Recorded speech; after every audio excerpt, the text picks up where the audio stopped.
Bismillahirrahmanirrahim. Assalamualaikum warahmatullahi wabarakatuh.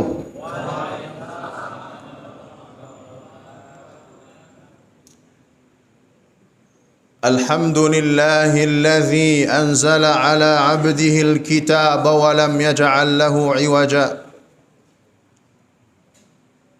قيما لينذر بأسا شديدا من لدنه ويبشر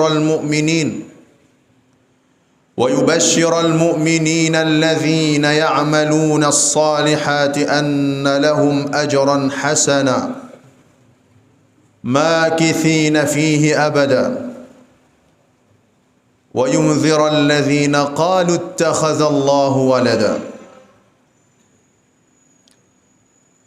Allahumma salli wa sallim wa barik wa an'im ala abdika wa rasulika wa habibika Muhammad khatamil anbiya'i wal mursalin ashrafil khalqi ala al-alamin salawatu rabbi wa salamuhu alayhi wa ala alihi wa ashabihi ومن استنى بسنته إلى يوم لا ريب فيه. أما بعد. معاشر المسلمين rahimani wa rahimakumullahu jami'an.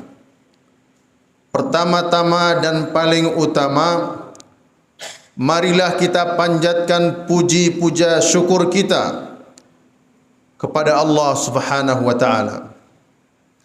Hingga saat sekarang ini, hingga detik ini, kita masih diberikan kesempatan untuk memperbaiki diri kita, kesempatan untuk menjadi seorang muslim yang lebih baik dari tahun yang lalu. Tinggal beberapa hari lagi kita akan memasuki bulan suci Ramadan. Tidak ada kekuatan dan daya upaya, melainkan selalu dan selalu kita berdoa pada Allah agar kita disampaikan di bulan Ramadan. Allahumma ballighna Ramadan. Allahumma ballighna Ramadan. Allahumma ballighna Ramadan. Ya Allah, sampaikanlah kami di bulan suci Ramadan. Amin ya rabbal alamin. Salawat bertangkaikan salam semoga selalu tercurahkan pada junjungan Nabi besar Nabi Muhammad sallallahu alaihi wasallam yang diturunkan kepada beliau Al-Quran Al-Karim, Basyira wa nadhira, memberikan kabar gembira pada orang-orang mukmin dan memberikan peringatan pada orang-orang yang tidak beriman kepada Allah Subhanahu wa taala.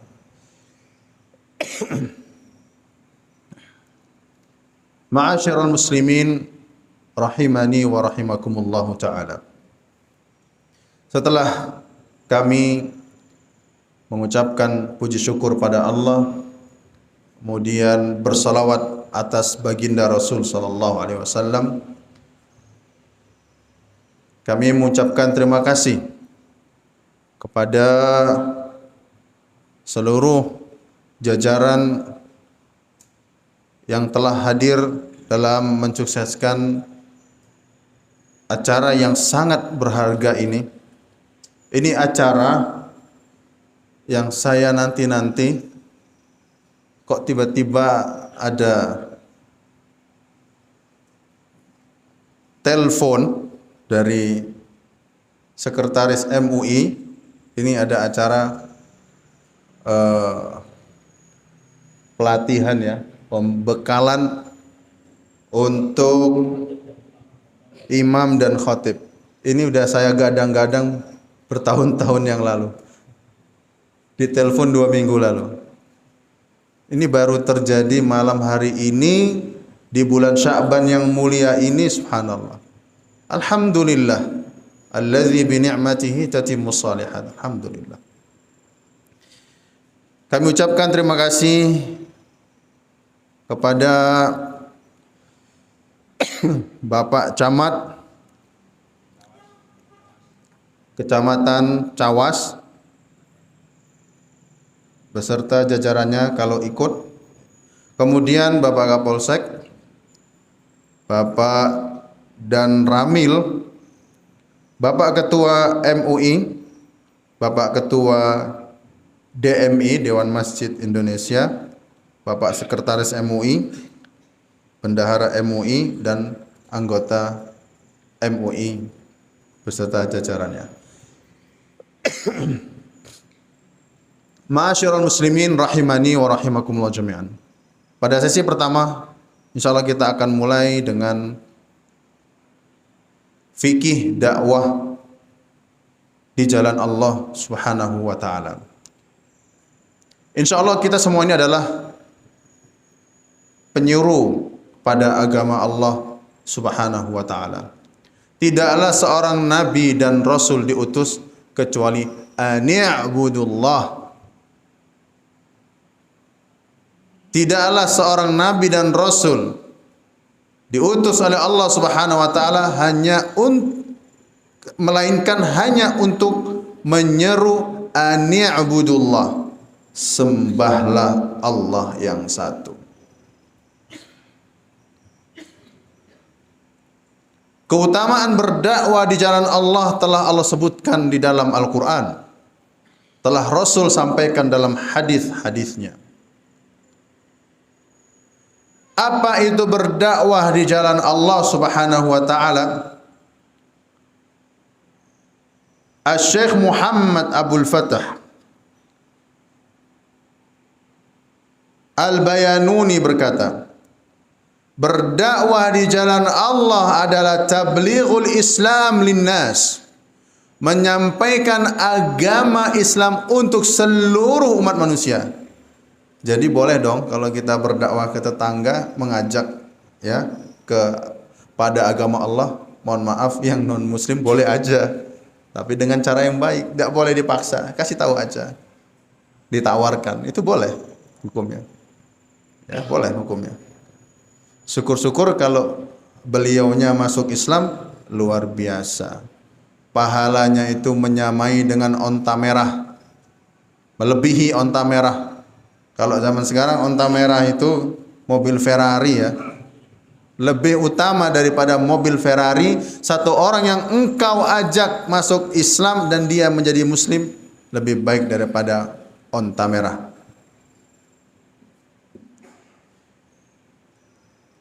Menyampaikan Islam kepada seluruh umat manusia, ini namanya berdakwah. Kita semua ini dai, utusan Allah Subhanahu wa taala, delegasinya Allah Subhanahu wa taala setelah para nabi dan rasul. Siapa lagi kalau bukan kita? Nabi Muhammad sudah wafat, para sahabat Nabi sudah wafat. Kitalah para dai yang meneruskan tugas mereka di muka bumi ini. Wa ta'limuhu iyyahum, dan mengajarkan agama Islam kepada mereka. Wa tatbiquhu fi waqi'il hayat, dan mempraktekkan, merealisasikan Islam tersebut di dalam kehidupan sehari-hari. Yang kedua, apa hukum berdakwah di jalan Allah Subhanahu wa taala? Yang pertama, fi haqqil anbiya fardhu ain. Bagi para nabi dan rasul, berdakwah di jalan Allah hukumnya adalah fardhu ain, wajib ain. Tidak boleh tidak, wajib. Coba gimana perasaannya jika Allah Subhanahu wa taala, perasaan seseorang jika Allah Subhanahu wa taala mengangkat seseorang tersebut menjadi utusannya, menjadi rasul. Apa perasaannya? Antara campur senang, ini langsung dari Allah, dari Tuhan yang Maha Kuasa. Antara campur senang dan campur amanah, tanggung jawab dia harus jalankan. Begitu pula kita semuanya yang diamanahi oleh Rasul baginda kita Muhammad sallallahu alaihi wasallam untuk meneruskan agama ini. Sama. Kita dipilih oleh Allah. Kuntum khaira ummatin ukhrijat linnas. Engkaulah, kamulah semua wahai umat Muhammad, khaira ummatin, sebaik-baik umat dari umat-umat sebelumnya.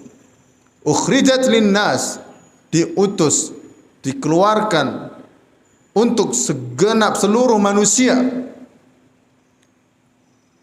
Ta'muruna bil ma'ruf wa tanhauna 'anil munkar wa tu'minuna billah. Engkau memerintahkan kepada yang ma'ruf, melarang pada yang mungkar, dan engkau beriman pada Allah, dan kamu semua beriman pada Allah. Ya'muruna bil ma'ruf wa yanhauna 'anil munkar wa ulaika minas salihin. Mereka lah orang-orang yang menyeru kepada kebaikan, melarang pada yang mungkar, amar ma'ruf nahi munkar, wa ulaika minas salihin. Mereka itulah orang-orang saleh.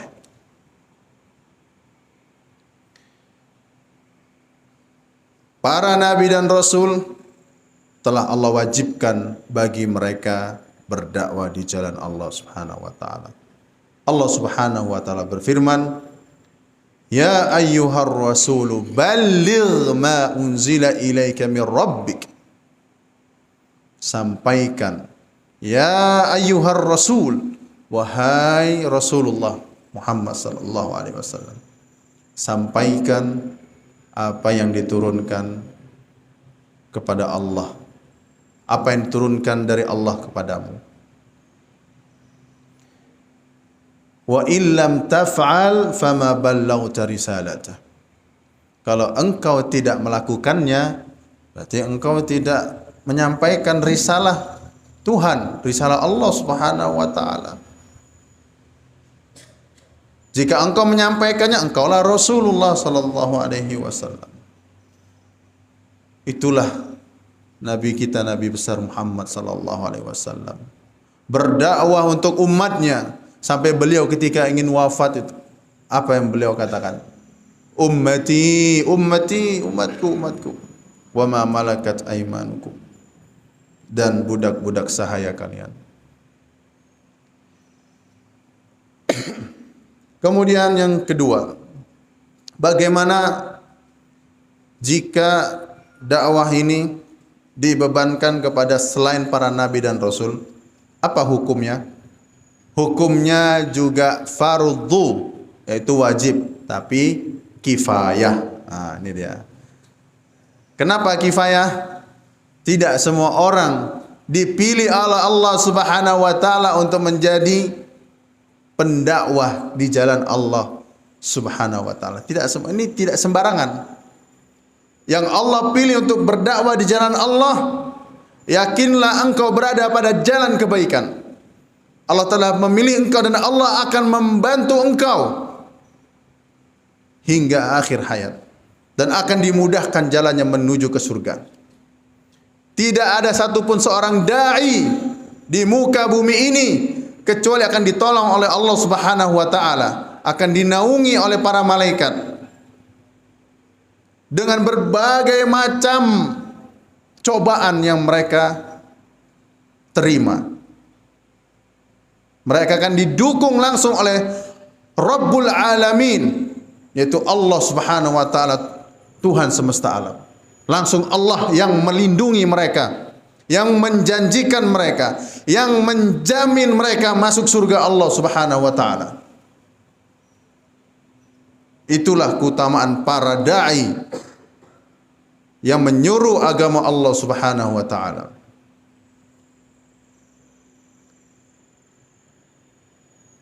Bagi umat manusia selain para nabi dan rasul, bagi umat Islam hukum berdakwah adalah fardu kifayah. Fardu kifayah adalah kewajiban yang apabila sekelompok orang telah berdakwah, maka sekelompok lainnya sudah gugur kewajibannya.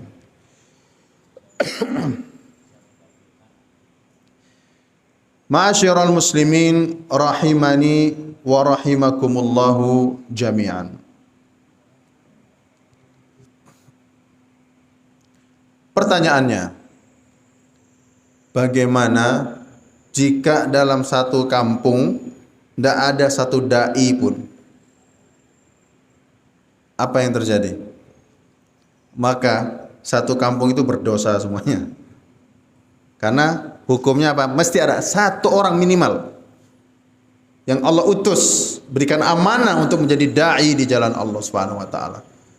Dan yang Allah pilih itu adalah orang yang paling istimewa. Yakinlah. Engkau didukung oleh Allah, ditolong oleh Allah. Pertolongan Allah selalu bersama para dai di jalannya, pendakwah di jalan Allah Subhanahu wa taala.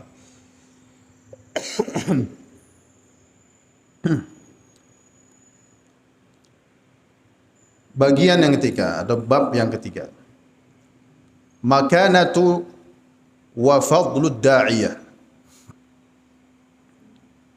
kedudukan dan keutamaan seorang pendakwah di jalan Allah Subhanahu wa taala. Yang pertama, ad-da'i fi a'la al-maratibi 'inda Allah ta'ala liqauli Allah ta'ala wa man ahsanu qawlan mimman da'a ila Allah wa 'amila salihan wa qala innani minal muslimin. Siapa lagi yang paling bagus seruannya, perkataannya, melainkan seseorang dai, pendakwah di jalan Allah yang sedang berdakwah. Jadi kalau ada khatib Jumat, ada pengisi tausiah, ada mubaligh, itu sedang berdakwah, ini adalah orang yang paling bagus perkataannya. Makanya pekerjaan para nabi dan rasul ya dai.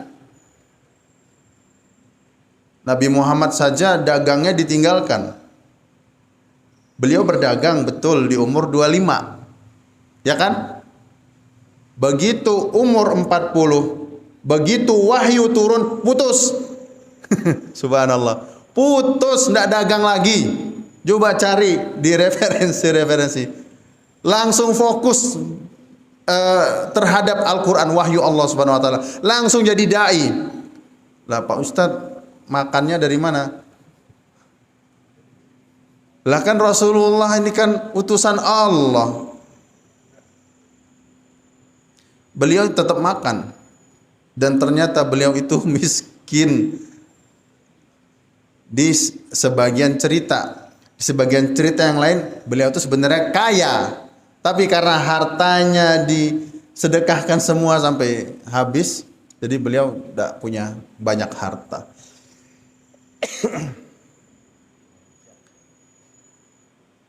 Tapi tentunya mukmin yang paling baik adalah yang bisa berdiri sendiri, ya, memiliki bisnis sendiri, usaha sendiri, itu lebih baik, dan tidak meminta-minta kepada orang.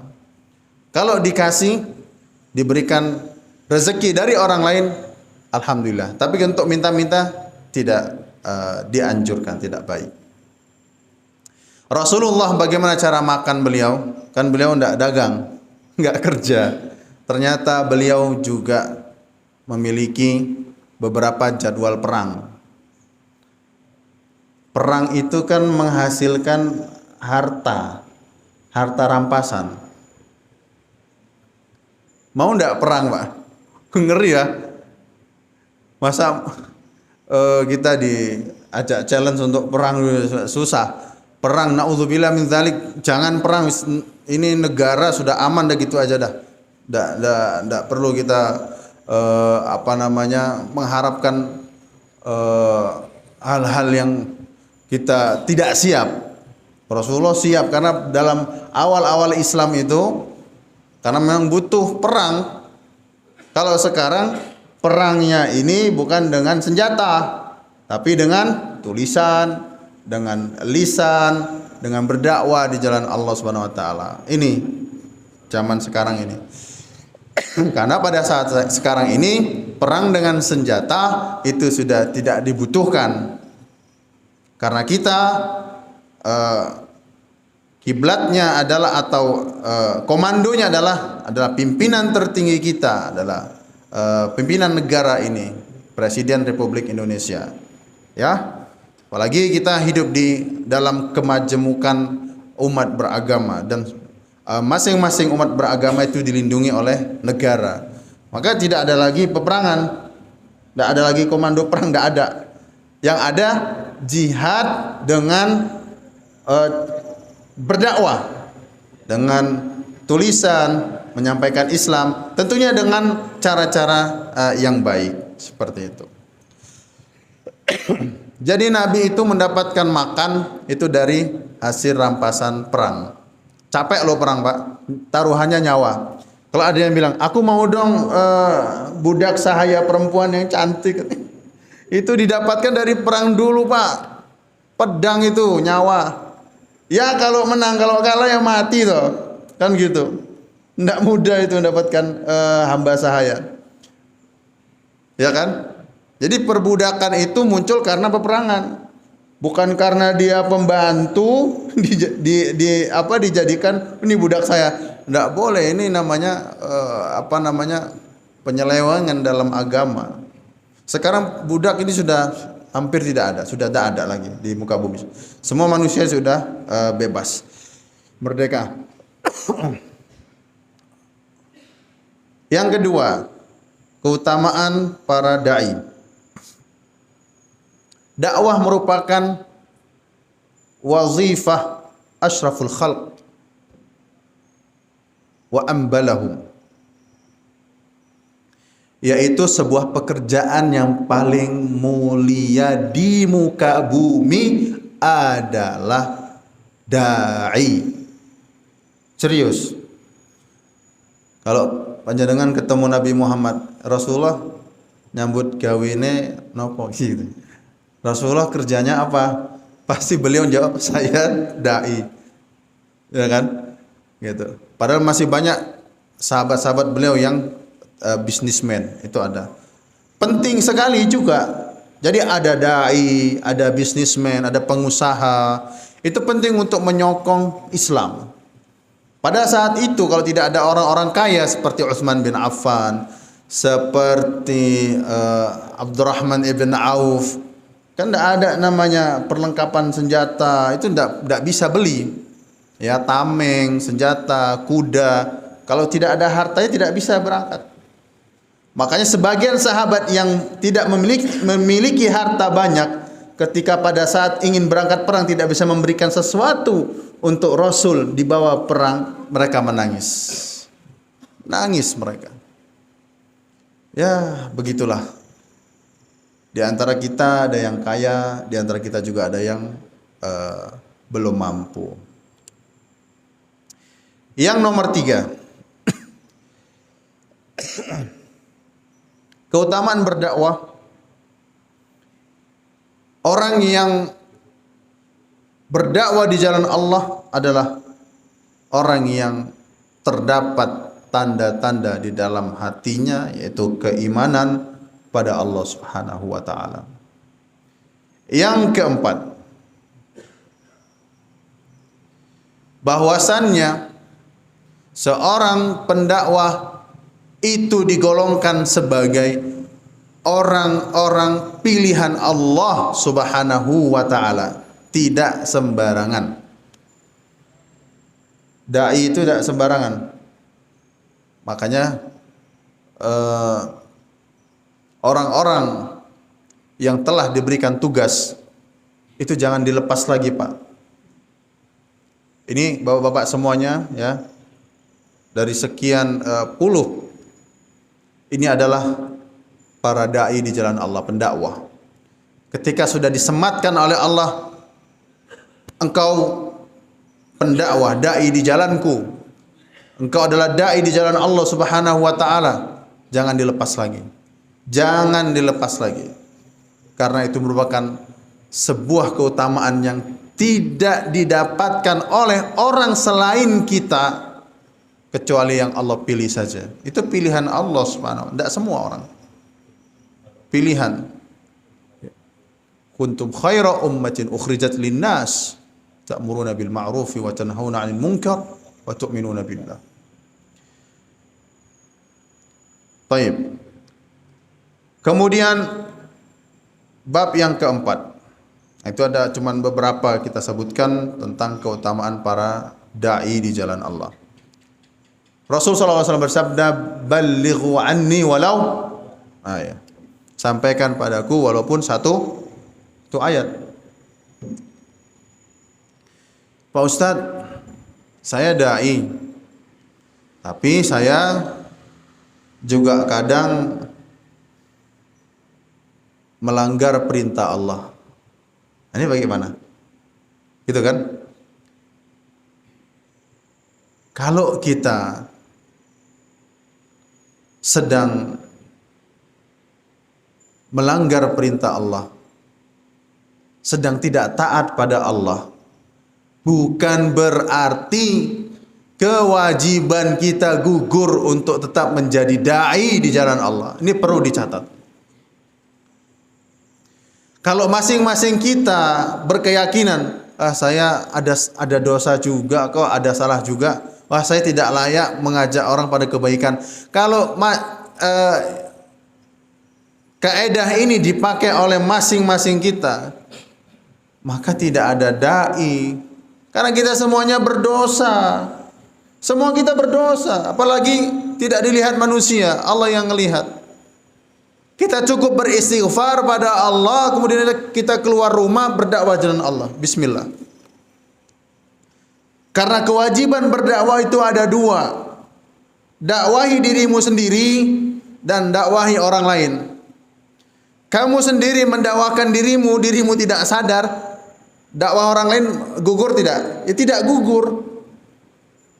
Tapi dengan seiring berjalannya waktu, maka diri ini akan diperbaiki terus-menerus oleh Allah Subhanahu wa taala sehingga seorang dai ini menjadi lurus. Tidak ada satu orang pun di muka bumi ini yang tidak berbuat dosa, tidak ada. Memang ada ancamannya di dalam Al-Qur'an, itu memang ada. Ya ayyuhalladzina amanu lima taquluna ma la taf'alun kabura maqtan 'indallahi an taqulu ma la taf'alun. Wahai orang-orang yang beriman,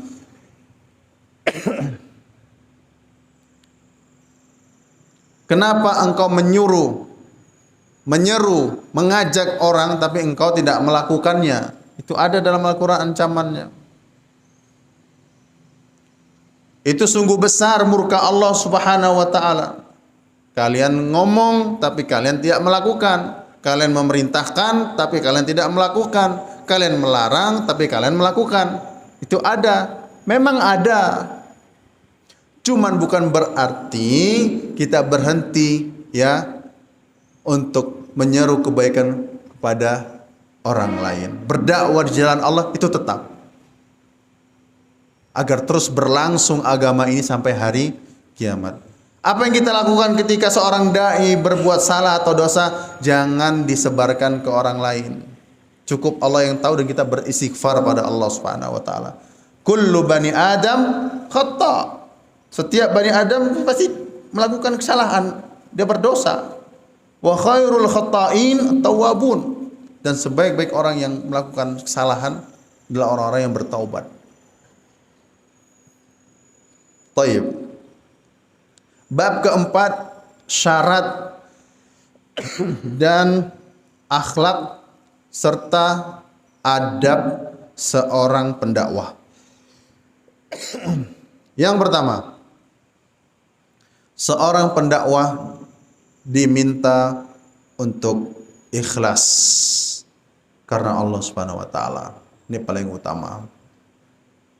Karena seorang nabi itu ketika diutus, diangkat menjadi nabi dan rasul, Allah tidak sebutkan gajinya berapa. Tidak ada.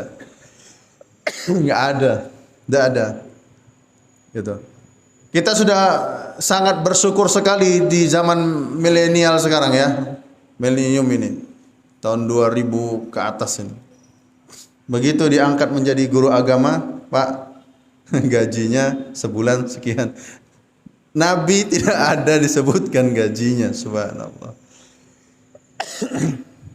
Tapi bukan berarti gaji yang kita terima dari hasil mengajar kita sebagai guru agama itu tidak boleh diambil, bukan. Itu halal diambil.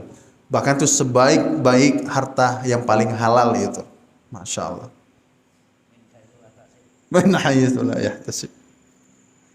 Dari arah-arah yang tidak disangka-sangka. Para nabi dan rasul ketika diutus, apa yang turun dari Allah? Slip gaji? Enggak. Perintah.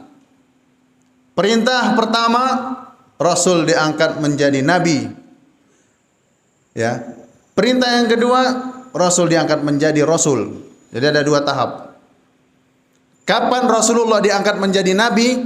Ketika Allah Subhanahu wa taala berfirman di Gua Hira melalui malaikat Jibril, "Iqra bismi rabbikal ladzi khalaq. Khalaqal insana min 'alaq. Iqra wa rabbukal akram. Alladzi 'allama bil qalam. 'Allamal insana ma lam ya'lam."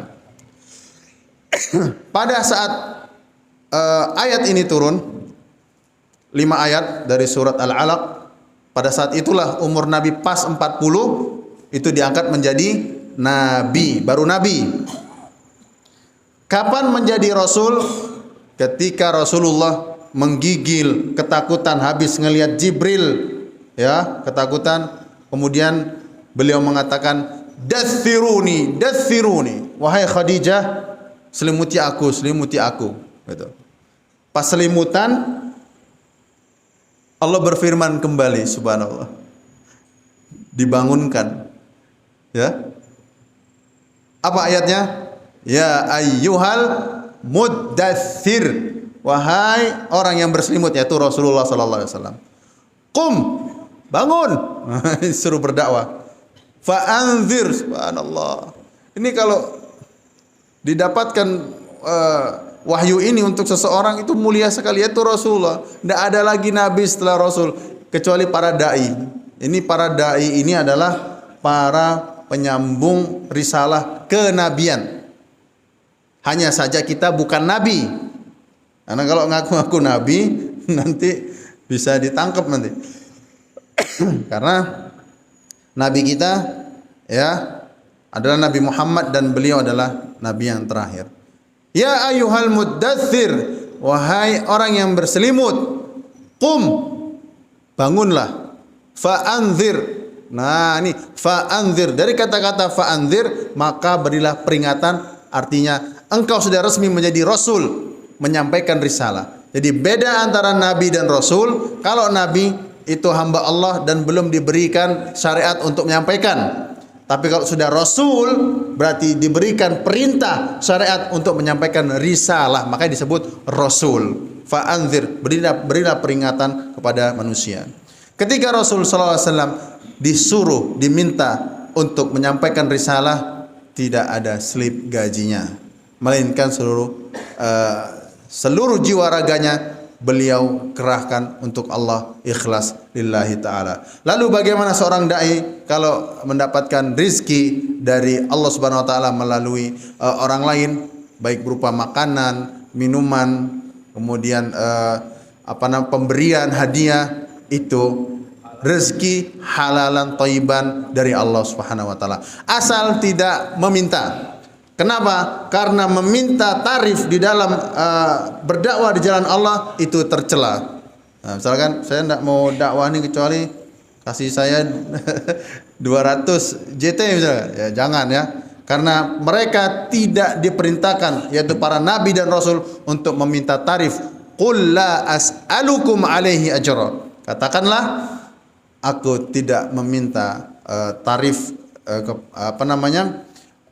dari kalian atas dakwahku ini atau atas Allah Subhanahu wa taala. Itu yang pertama, ikhlas. Ya. Yang kedua, seorang dai haruslah memiliki bekal ilmu. Nah, ilmu ini juga bertingkat-tingkat. Mungkin satu dai dengan dai yang lainnya itu berbeda-beda. Jadi sebenarnya apa sih ilmu ini? Ilmu ini adalah ilmu Allah yang engkau ketahui, yang engkau pelajari, baik dari Al-Quran maupun dari hadis Nabi SAW, dari agama Islam yang engkau ketahui, baru disampaikan. Gitu. Itu namanya ilmu. Ketika seorang dai tidak memiliki ilmu, tapi dia berbicara pada satu tema dengan pendapat dia sendiri yang tidak diturunkan dari Allah maupun dari Rasul, maka dia telah berdusta atas nama Allah dan atas nama Rasulullah SAW. Jadi dipelajarin dulu, baru bisa disampaikan. Makanya para dai, para penasehat, para ustadz, sebelum berceramah atau sebelum berkhutbah, diilmui dulu, dipelajari materi yang ingin disampaikan. Ini namanya adalah ilmu. Begitu pula seorang dai ketika ditanya satu permasalahan, ditanya fatwa seorang dai, jika permasalahannya tersebut menyangkut hal-hal yang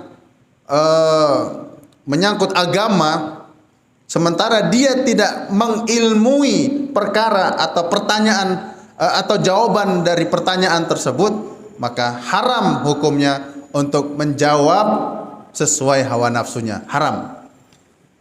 Kalau tidak tahu, maka katakan nanti saya cari dulu ya kan, biar nggak malu lah kan gitu. Kalau kita bilang saya nggak tahu, itu malu dikit. Tapi geser sedikit ya. Nanti saya usahakan Pak ya. Nanti saya usahakan, saya cari dulu jawabannya. Ya itu aja. Daripada kita menjawab tidak sesuai ilmu, maka bisa dikatakan seorang dai tersebut telah berdusta atas nama Allah dan atas nama Rasulullah sallallahu alaihi wasallam. Makanya para dai itu terus-menerus dituntut untuk membaca artikel agama ya, untuk menambah wawasan keilmuan sehingga dia memiliki bekal ketika menyampaikan ceramahnya atau dakwahnya dan ketika ditanya oleh umat. Kemudian yang selanjutnya, ciri-ciri dai adalah ini berat nomor 3, yaitu al-amalu bima yad'u ilai, mengamalkan apa yang ia sampaikan. Jadi setelah menyampaikan diamalkan. Ini berat. Mudah-mudahan kita semua diberikan kekuatan, apa yang semua sudah kita sampaikan kita bisa mampu menjalankan. Itu yang kita harapkan. Kalau tidak mampu, la yukallifullahu nafsan illa wus'aha. Allah tidak membebani seorang kecuali dia mampu. Artinya apa? Yang wajib-wajib aja dulu, ya, yang wajib-wajibnya dulu. Apa itu kewajiban? Salat itu wajib. Seorang dai tidak salat, ya tidak beriman pada Allah. Ini bahaya. Ya, maksimalnya salat. Kemudian seorang dai harus berpuasa. Seorang dai harus berhaji kalau punya duit. Kan gitu. Minimal umroh. Seorang dai kalau dia kaya, dia harus membayar zakat. Minimal kalau tidak kaya harus membayar zakat fitrah yang murah ya. Beras 3 kilo tiap bulan Ramadan. Itu dia. Kemudian apalagi yang wajib? Wajib untuk meninggalkan larangan Allah Subhanahu wa taala. Ini wajib meskipun kecil. Misalkan kita ingin melakukan sebuah keburukan, saya seorang dai. Stop. Ya Allah, lindungi aku. Itu. Karena meninggalkan maksiat pada Allah Subhanahu wa taala, kecil maupun besar, hukumnya wajib. Nah, itu hukumnya wajib. Kalau salat sunnah gimana? Puasa sunnah gimana? Ini sunnah. Seorang dai itu masih boleh tidak melaksanakan itu. Tapi kalau dia melaksanakan untuk mencontohkan kepada umat, maka ini lebih baik. Kiai fulan rajin puasa sunnah, Kiai fulan rajin salat sunnah. Nah, itu menjadi sebuah contoh yang baik untuk para masyarakat atau para jamaah. Tapi yang wajib-wajib itu harus dilakukan. Apalagi ada gerakan-gerakan salat subuh berjamaah. Ini luar biasa. Ya, luar biasa. Karena apa? Karena dengan adanya program-program seperti ini, ya, umat Islam akan menjadi makmur, menjadi aman, mendapatkan pertolongan Allah, dilindungi Allah Subhanahu wa taala, diberi rizki yang melimpah, diberi keberkahan. Walau anna ahlal qura amanu wattaqau lafatahna alaihim barakatim minas sama'i wal ard. Seandainya sebuah penduduk kampung, sebuah penduduk negeri, RT, RW, desa, kecamatan, ya, walau anna ahlal qura, sebuah penduduk kampung itu, sebuah wilayah, di situ ada orang-orang muslimnya, amanu wattaqau, mereka beriman bertakwa, la fatahna alaihim barakatim minas sama, akan dibukakan apa? Keberkahan, pintu-pintu keberkahan dari langit, ya, dan dari bumi. Dari langit apa? Hujan. Kalau nggak ada hujan kemarau, mati semua. Rumput nggak ada, kambing nggak bisa makan, mati. Nggak bisa menanam. Makanya hujan. Itu rezeki dari Allah. Dan dari bumi apa? Yaitu tumbuhan tumbuh. Juga ada emas, tembaga, dan mineral-mineral yang lain. Akan tetapi jika mereka kadzabu, itu mendustai Allah Subhanahu wa taala, bermaksiat pada Allah Subhanahu wa taala, fa akhadnahum bima kanu yaksibun, maka kami akan menyiksa mereka dari apa yang mereka kerjakan. Kemudian yang keberapa tadi? Keempat, yaitu sabar. Bersabar. Pasti kalau kita berdakwah itu kadang ada saja ujiannya. Pasti. Apalagi, mohon maaf, yang bukan lulusan pesantren, jangan pernah minder. Jangan pernah minder. Rasul sallallahu alaihi wasallam balighu anni walau ayah, kok beliau memerintahkan walaupun satu ayat sampaikan. Itu sudah jadi dai, kan gitu kan? Menyampaikan kebaikan. Biasanya kan dapat bulian itu, ya. Sok alim lo gitu ya. Sok dai, sekarang udah jadi penceramah ya. Padahal nggak ada background pondok-pondoknya, enggak. Tetap masih dalam disebut dai di jalan Allah dengan syarat terus menuntut ilmu. Tidak ada masalah, ya. Karena seorang penyeru kebaikan itu disebut dai di jalan Allah Subhanahu wa taala. Dia harus bersabar. Ya, harus bersabar. Dai yang paling harus banyak bersabar ketika diutus di sebuah kampung isinya orang maksiat semua.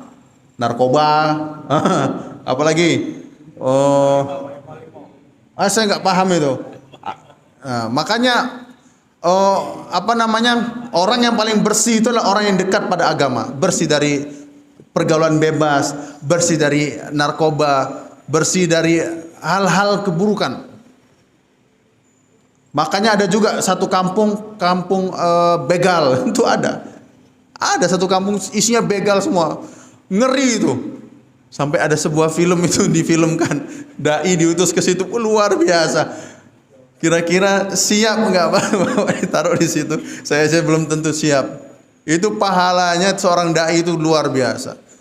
Nabi SAW, beliau seorang nabi, belum banyak yang kenal, ketika datang ke Taif itu dilempari batu sampai berdarah. Itu Nabi. Ada enggak kita lagi ceramah dilempar batu? Belum ada ya. banyak-banyak bersyukur pada Allah Subhanahu wa taala. Alhamdulillah, alhamdulillah, alhamdulillah. Kita bebas untuk berdakwah, menyeru kepada kebaikan.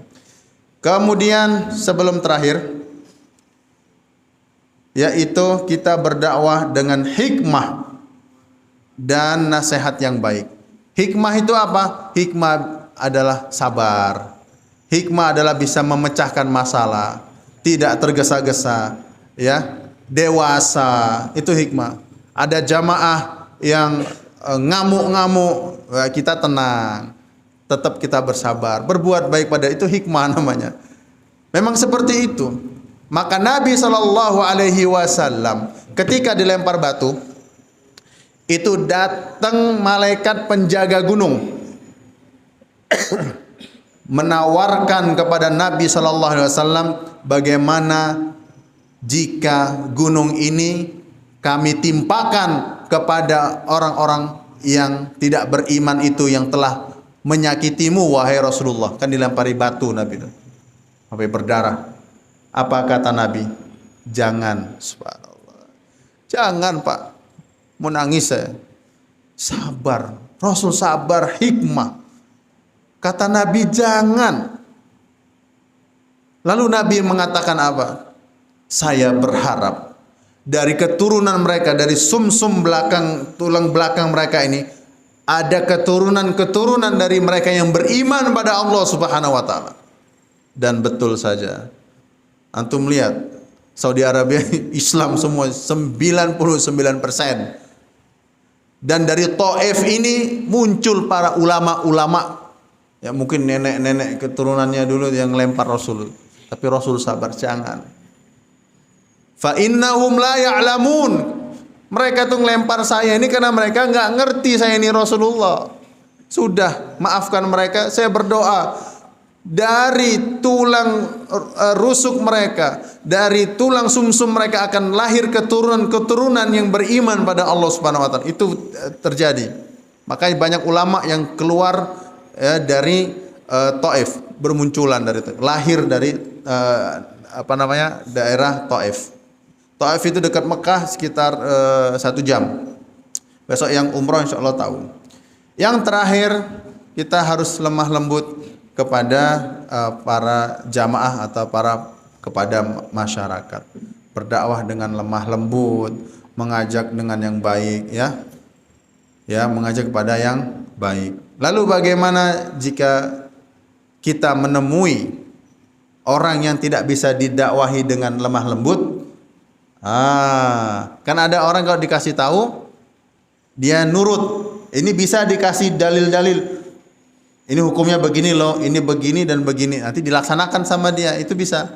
Tapi orang yang menentang, apa yang kita lakukan? Wajadilhum billati hiya ahsan. Ya, tetap diajak diskusi tapi dengan yang baik. Tidak diajak gelut, ya.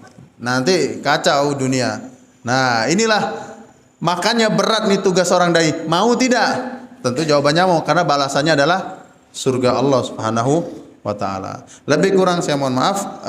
Ini yang dapat kami sampaikan untuk tentang bekal dai di kedepannya.